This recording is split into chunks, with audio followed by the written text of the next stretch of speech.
오늘도 광야 같은 인생길을 걸어가신 여러분, 그러나 포기하지 아니하고 끝까지 걸어가실 그 길을 기대하면서 주님 안에서 오늘도 승리하시기를 간절히 빕니다.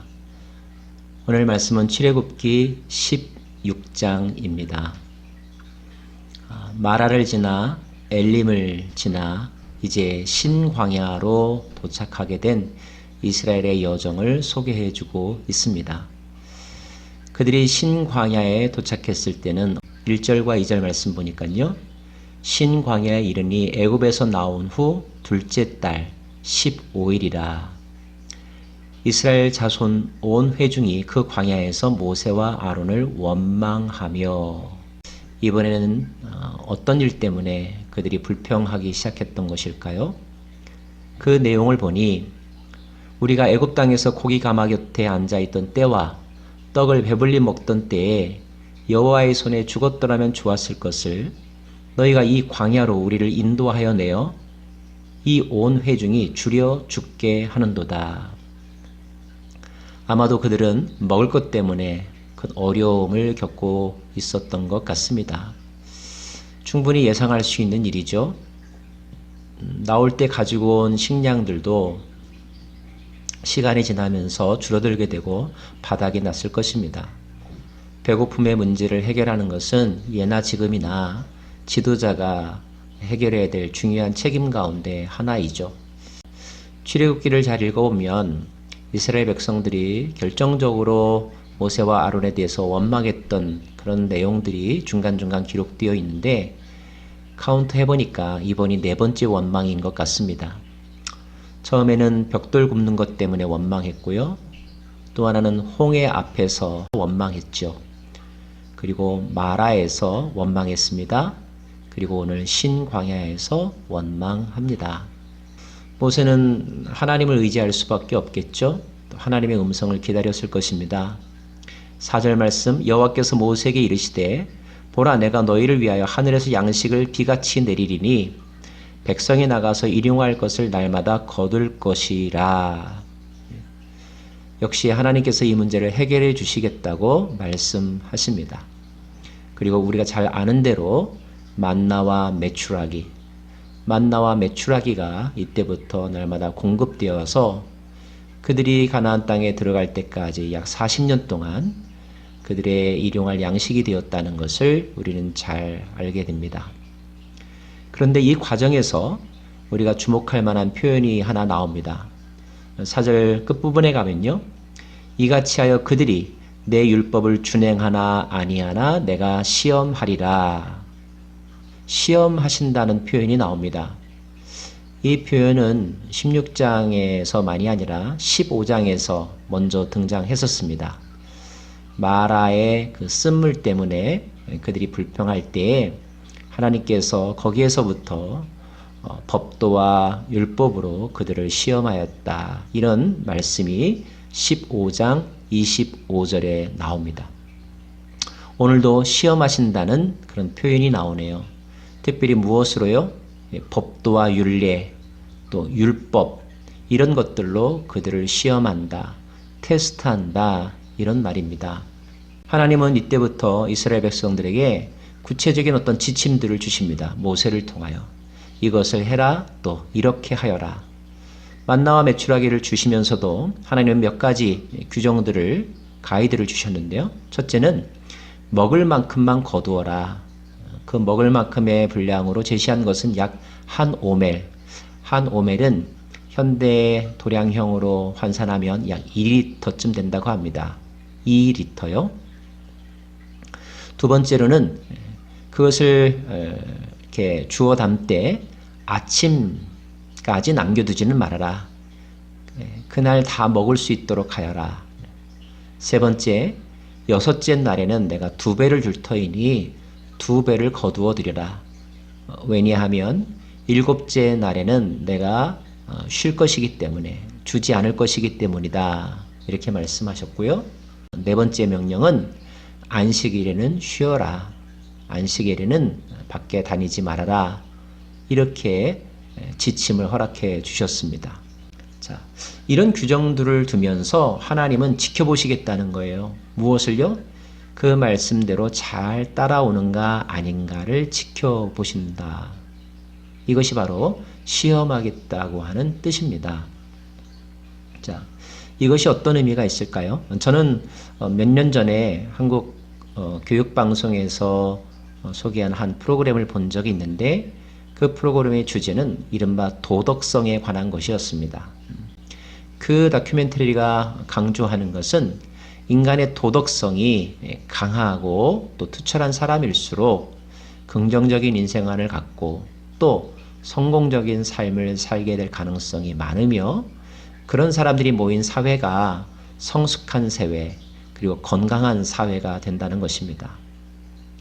자, 이 도덕성을 지켜나가는 것이 생각보다 쉽지 않습니다. 아닌 줄 알면서도 할 때가 많잖아요.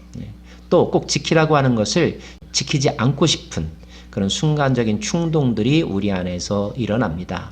자, 그런 충동을 잘 억제하고 법과 질서, 양심, 보편적인 원리를 잘 따르는가? 어떤 법을 지킨다고 할 때 벌이 무서워서 따르는가? 아니면 그것이 인간으로서의 참된 가치의 실현이기 때문에 따르는가? 이런 것들을 다각도로 이렇게 관찰하고 또 실험한 그런 다큐였는데요. 저는 오늘 이 말씀을 읽으면서 그 다큐가 생각이 났습니다. 왜 인간은 우리에게 주어진 법 또는 지침들을 이렇게 어기려고 하는 것일까요? 경계선을 넘으려고 하는 것일까요? 여기에서 우리는 모든 인간들이 가지고 있는 죄의 본성들을 깨닫게 되죠. 자기가 최고라고 하는 생각, 누구에게 간섭받지 않겠다는 생각, 이런 생각들이 규칙과 또 규율들을 깨트리는 충동적 행동을 하게 되는 것입니다. 그런데 그런 생각과 또 법질서의 파괴의 정신을 가지고는 특히 하나님의 법을 잘 따르는 훈련이 되어 있지 아니하면 하나님 나라에 들어갈 수 없다는 것이 출애굽기 전체를 통하여 주시는 교훈입니다. 로마에 간다면 그 나라의 법을 잘 따라야 되겠죠. 그 법이 때로는 나를 불편하게 하고 내가 하고 싶은 것들을 하지 못한 게 할다 할지라도 내가 그 공동체의 한 구성원이라면 그 공동체의 모든 사람들이 서로 계약을 맺은 또 옳다고 여겨지는 자연법, 도덕법, 사회계약법 이런 법들을 잘 지켜야만 그 사회는 유지가 되고 그런 법질서는 나를 힘들게 하기 위한 것이 아니라 궁극적으로 나를 보호하고 나로 하여금 성숙한 삶을 살게 만드는 것입니다.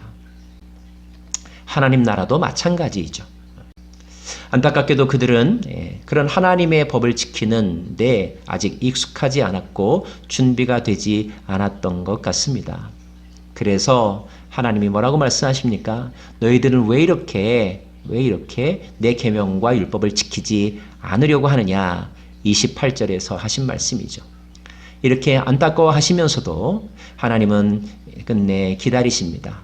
지금 그들이 미숙하기 때문에 책임 능력이 없기 때문에 아직까지 하나님과의 긴밀한 관계가 완전하게 형성된 것이 아니기 때문에 하나님은 기다리시면서 또 지켜보시면서 그들을 첫째는 하나님에 대한 신뢰, 믿음이 더욱더 강해지기를, 둘째는 하나님의 말씀을 지키는 것이 그들에게 유익한 것임을 경험할 수 있도록 그렇게 안내하고 계시다는 사실을 우리는 알 수 있습니다.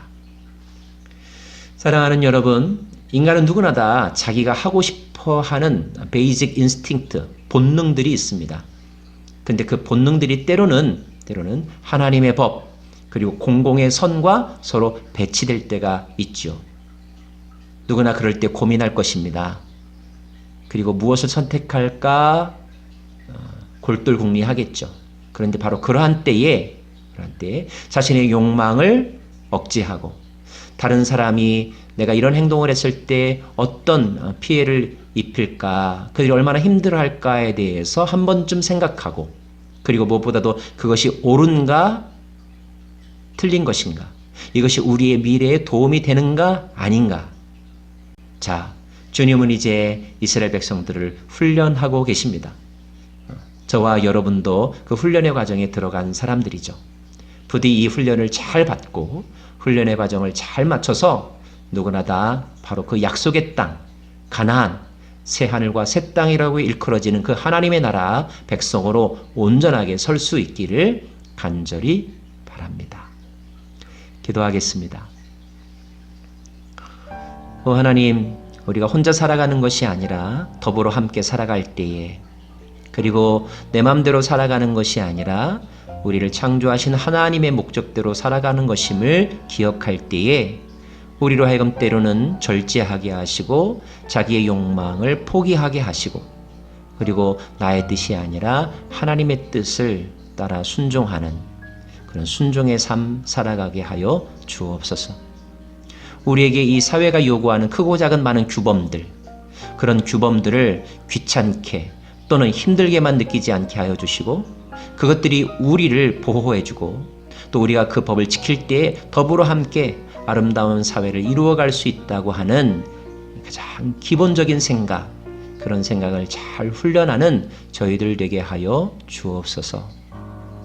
만나와 메추라기로 그 백성들을 먹이시고 입히신 전능하신 여호와 하나님, 그리고 그 아들 예수 그리스도, 그 놀라운 은혜를 기억하며 주님의 이름으로 기도합니다. 아멘.